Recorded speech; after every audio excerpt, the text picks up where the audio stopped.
Hi ඉතින් කොහොමද සුබ දවසක් කියලා පිළිගන්නවා ඔයගොල්ලෝ හැමෝම අද දවසේ මම ඔයගලන්ට පෙන්වන්න හදන්නේ ඉතින් මල් වැටකට කොහොමද තිරෙද්දක් දාගන්නේ කියලා.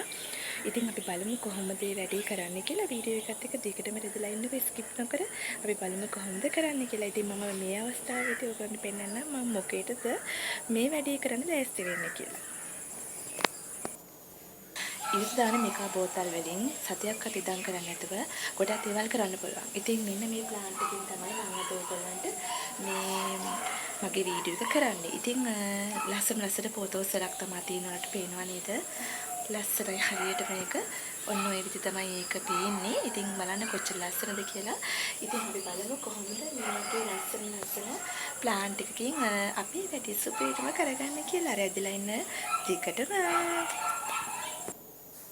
අපිට ඉතින් ඒ සඳහා මුලින්ම ඕන වෙන්නේ මෙන්න මේ බරු ටික තමයි. ඉතින් අපි නිවසේ ඉවත් කරන මෙගා බෝතල් ගොඩක් තියනවානේ නේද? සාමාන්‍යයෙන් අපි බීම බීලා විසි කරනවා. ඉතින් මේ අන්නේ මෙගා බෝතල් දෙකකුයි ඊළඟට මේ වගේ ඉන්ඩෝර් ප්ලාන්ට් ටිකකුයි තෝරගන්න.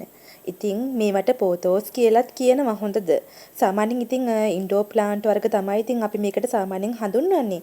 ඉතින් මේ විදිහට අත් දාන්න පුළුවන් විදිහට සිදුරු හොඳට තියලා බෝතල් දෙක ලෑස්ති කරගන්න. මෙතනින් උඩින් හතරස් ආකාරයට කපා ගන්න.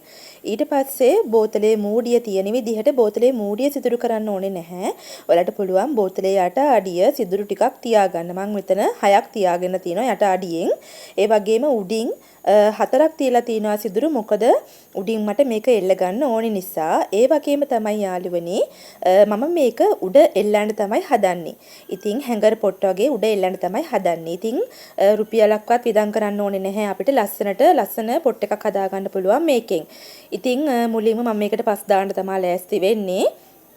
ඉතින් මම ජෑම් බෝතලයකට තමයි පස් ටික පුරවගෙන ආවේ.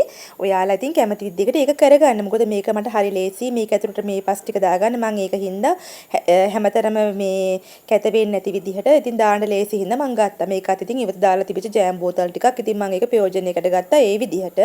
ඉතින් ගොඩාක් දේවල් අපිට මේ ඉවත් කරන්න නැතුව නිවසේම තියෙන දේවල් පාවිච්චි කරන්න පුළුවන්. මේකට ඉතින් ඔයාලට මෙහෙම පෙවුනට මේ ජෑම් බෝතලෙන් 4ක් විතර ඕන වුණා මට පස්.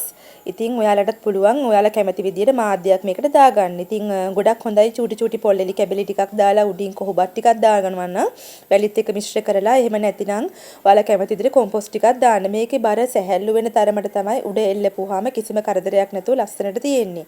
ඒ වගේම තමයි මේ වගේ නූල් වලින් ගැට ගහ ගන්න පුළුවන් විදියට තමයි සිදුරු 4 තියාගන්න කියලා ඔයාලට කිව්වේ. ඉක්මනට කිව්වේ වීඩියෝ එක ඉතින් ඉක්මනින් පේන නිසා මට හිතුණා එහෙම කියන එක හොඳයි කියලා. ඉතින් වීඩියෝ එක ස්කිප් නොකර දිගටම රැඳෙන්න කියලා ආදරෙන් කියනවා මම මොකද කරන්න යන්නේ කියලා බලන්න. ඉතින් මේ තියෙන ඉන්ඩෝර් ප්ලාන්ට් ටික මම මේකේ හිටව ගන්නවා. ඉතින් ලස්සනක් ගොඩාක් ලොකු ලස්සනක් අපිට ගන්න පුළුවන්. මුලින්ම කියන්න ඕනේ මාව ඔයා සබ්ස්ක්‍රයිබ් කරලා නැතිව නම් එකතු වෙලා ඉන්නේ. ආදරණීය යාළුවේ සබ්ස්ක්‍රයිබ් කරන්න කියලා ආදරෙන් කියනවා අමතක නොකර. ඒ වගේම ලයික් එකක් කමෙන්ට් එකක් දාන්න වීඩියෝ එක හොඳයි නම් ඔයාට මොනවද හිතෙන්නේ කියලා. ඒ වගේම මේ ඔයා කරලා තියෙනවද කියලා ඉතින් අනිවාර්යෙන් කමෙන්ට් කරන්න. ඒ වගේම තමයි ලස්සන උපදෙස් තියෙනවා නම් මට දෙන්න. ඒ වගේම බෙල් අයිකන් එකත් ක්ලික් කරලා තියාගන්න. මම වීඩියෝ එකක් දානකොට ඔයාට ඒකේ නොටිෆිකේෂන් එක එනවා. ඊට පස්සේ වීඩියෝ එක ළඟටම ආපු ගමන් බලන්නයි තියෙන්නේ. ඉතින් ඔන්න ඔච්චර තමයි කියන්න තියෙන්නේ. ඉතින් අමතක නොකර ඒ ටික කරන්න කියලා ආදරෙන් කියනවා. ගොඩක් යාළුවෙකු තුනා ගොඩාක් ස්තුතියි. සබ්ස්ක්‍රයිබ් කරපු හැමෝටම ගොඩාක් ස්තුතියි. හැම කෙනෙකුටම විශේෂම ස්තුති කරනවා මේ අවස්ථාවේදී. ඉතින් ඔන්න ඔහොම තමයි ලස්සනට මම මේ ඉන්ඩෝර් ප්ලාන්ට් ටික සිටව ගත්තේ. මෙතන තියෙනවා වර්ග දෙකෙන්ම. ඉතින් ඒ වර්ග දෙකෙන්ම මං හිටව ගත්තේ ගොඩක් ලස්සනට මේක හැදෙන හින්දා. හැබැයි මම මේක උඩ එල්ලුවට පස්සේ එළිය පැත්තට එල්ලන්නේ නැහැ. මොකද මේකේ තියෙන හරි කලර් එක ගන්න ඕනේ. අවුවට ගොඩාක් පිච්චෙන්න බලනවා. මෙතනට මෙහෙම පෙවුනට ගොඩාක් තදට අවුව වැටෙනවා. ඒක හින්දා මම ගේ ඇතුල් පැත්තට තමයි ඒක එල්ලන්නේ. ඉතින් ඔයාලට පුළුවන් ඔයාලා කැමති විදියට ඒ වගේ තැනක් හදාගන්න. මේ වගේ මගේ දැන් මේ හිටන් ඉන්න තැනට පිටිපස්සේ තියෙන මල් වැටේ තමයි මම මේක සවි කරගන්නේ. ඉතින් ඔයාලට ඒ වගේ එකක් නැතිනම් ඔයාලට පුළුවන් ගහක් ගස් දෙකකට ලීයක් බඳින්න එහෙම නැත්නම් යකට පොල්ලක් වගේ එකක් බැඳින්න බැඳලා මේ වගේ ලස්සන වැඩක් කරගන්න. තිරෙද්ද වගේ දිගටම මේ බෝතල් ටිකක් දිගටම එල්ලගෙන යන්න පුළුවන්. ඉතින් මටත් පුළුවන් එහෙම කරන්න. නමුත් මගේ වැරැන්ඩා එක තාවකාලිකව හදපු වැරැන්ඩා එකේ තමයි මම මේක හදන්නේ. අර ඔයාලට ඔය පේන්න තියෙන ටිකක් සාම්ප්‍රදායික විදිහට හදලා තියෙන මල් ලී වැටි. ඉතින් ඒකේ බෝතල් 3ක් එක දිගට මම හිටවන්නේ මේ එක දිගට බෝතල් එල්ලන්නේ නෑ මේ විදිහට. මොකද තිර රෙද්දක් කිව්වට මොකද අපි එතනින් යනවනේ. මට ඕනේ දෙපැත්තට ඇරලා තියෙනවා. ඒ කියන්නේ දැන් අපි සාමාන්‍යයෙන් කර්ටන් එකක් දාපුවාම කර්ටන් එක මැද හිස්නේ. දෙපැත්තට අරින්න පුළුවන් විදිහට අපි කර්ටන් එක මහලා දාන්නේ නේද? අන්න ඒ විදිහට තමයි මට ඕන කරන්නේ. මෙතනින් මැද්දෙන් එනකොට දෙපැත්තෙන් අර තිර රෙද්ද වගේ සාමාන්‍යයෙන් පල්ලෙහාට වැටෙන විදියට සිටව ගන්නයි ඕනේ. පල්ලෙහාටම මේක මම බර වෙන්නම හදනවා.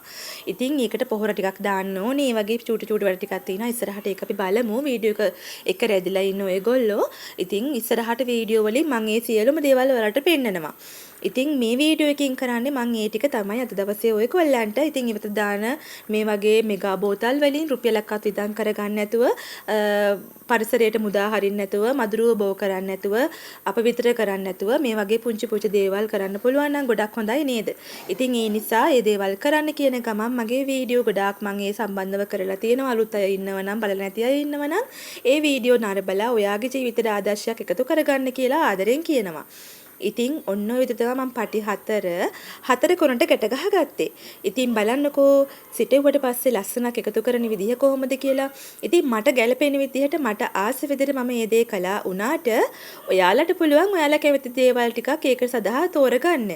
ඉතින් අපි කරන දේම කරන්න ඕනයි කියලා එකක් නැහැ. ඔයා ඒකෙන් අදහසක් අරගන්න අලුත් විදියට හිතන්න. කොපි කරන එකම නෙමෙයි අපි කරන්න ඕන. අපි අලුත් විදියට දෙයක් හිතන්න ඕනේ. කොහොමද ඒකට ගැලපෙන්නේ මොකද්ද හොඳ කියලා තමන්ම හිතලා ඒකට අලුත් දෙයක් එකතු කරලා අලුත් විදියට ඒ දේ කරගන්න. අන්නේ ඒක නිසා අන්නේ ඒ වගේ දේවල් ඔයාලට දෙන්න ඕන හින්දා තමයි අපි වගේ අය මේ වගේ වීඩියෝ ඔයාලට අරන් ඉන්නේ. ඔයගොල්ලෝ හරිම ලේසියෙන් ආසාවෙන් ස්කිප් කරාට මේ වීඩියෝ එකක් හදන්න අපි ගොඩාක් වෙහෙසෙනවා. ඉතින් අපිට දෙන එකම ලස්සන දේ තමයි ඔයාලා කරන subscribe එකයි. ඒ වගේම මේ වීඩියෝ එක ස්කිප් කරන්න තු දිගටම අපිත් එක්ක රැදිලා ඉන්න එකයි. අන්න ඒක තමයි ඔයාලා අපිට කරන ලොකුම උදව්ව මේ ගමන යන්න. ඉතින් මෙන්න මේ වගේ පහලට ගොඩාක් අතු වෙල්ලෙන්නකොට හරිම ලස්සනක් තියෙයි කියලා හිතනවා නේද ඔයගොල්ලන්ට? මට නම් හිතෙනවා. හරිද? දැන් මට මේක මගේ ඔළුව ඇතුලේ මැවිලා තියෙන්නේ. ඒක නිසා ඉතින් එහෙම ප්‍රශ්න නැහැ. ඉතින් මම මේ පෙන්නන ආකාරයට තමයි මම මේකේ ගැටයක් මැද්දෙන් ගහ ගන්නවා. ඒක ඇයි කියලා කියනවා නම් මේක උඩ එල්ලපුවාම අර වැනෙන්න කැරකෙන්න බලනවනේ. බැලන්ස් එකක් නැති වෙනවනේ. අන්න ඒ නිසා බැලන්ස් එකට හිටින්න තමයි මම එතන මැද්දෙන් මේ ගැටේ ගහගත්තේ. ඉතින් ඔයා කැමති නම් ඔයත් ඒ විදිහට කරන්න. ඊට පස්සේ එහෙම එල්ලුවා වුණාට ඒක කැරකෙන්න බැලුවා. මං ඊට පස්සේ මේ ඉස්සරහා මූඩිය තියෙන තැනිනුත් ආයෙත් පටි කෑල්ලක් ගැට ගහගත්තා. ඉතින් මේක මෙච්චරම කියලා දෙන්නේ සමහර වෙලාවට අපි හැමෝම කොච්චර දේවල් ඇහුවත් කෙරුවත් සමහර දේවල් අපිට තේරෙන්නේ නැහනේ. අන්න එතකොට අපිට ඒක පැහැදිලි කිරීමක් කරපුවාම මොලේට යනවා මේක මෙහෙමයි කරන්න ඕනේ කියලා. මම මේක හදලා හවසරුවේ හදලා මේ උදේ තමයි ගත්තේ. ඒ හින්දා පොඩි අපැහැදිලි ගතියක් තියෙනවා. ඒක චුට්ටක් අර උදේ වරුවේ වැටෙන ඉරව්වත් එක්ක. මම ඔයාලට කිව්වනේ මෙතනට හොඳටම ආවුව වැඩි කියලා. ඉතින් ඔයාලට දැක්කනේ මගේ වීඩියෝ එකේ මුල ලස්සනට ෆොටෝස් පැල හැදලා තියෙනවා. ඉතින් අන්න ඒ නිසා ඒව ලස්සනට හැදෙනවා. මේ එතන හිටව ගත්තාම බලන්නකෝ දැන් එතන පුංචි ලස්සනක් ආව නේද? මේක ගොඩාක් කල් හදපු ලී වැටක්. මේක අවුරුදු 15ක් විතර පරණයි. ඉතින් ඒ වුණත් තාම මුකුත් වෙලා නැහැ. වැස්සට අවුවට මේක ඉතින් කරවි තියෙනවා. මට හිතුණා ඒකෙන් වැඩක් ගන්න. ඒක නිසා මම එහෙම කළේ. తాවකාලිකව හදපු වැරන්ඩා එක තමයි ඔයාලට මේ විදිහට දකින්න ලැබෙන්නේ. ඉතින් කොළ පාට පරිසරයක් තියෙන හින්දා ඔය විදිහට තමයි ඔයගොල්ලන්ට පේන්නේ. ස්තුතියි මාත් එක්ක දිගටම රැඳිලා හිටියට. එහෙනම් හැමෝම සතුටින් පරිස්සමින් ඉන්න. අදට එහෙමනම් මං ගිහිල්ලා එන්න.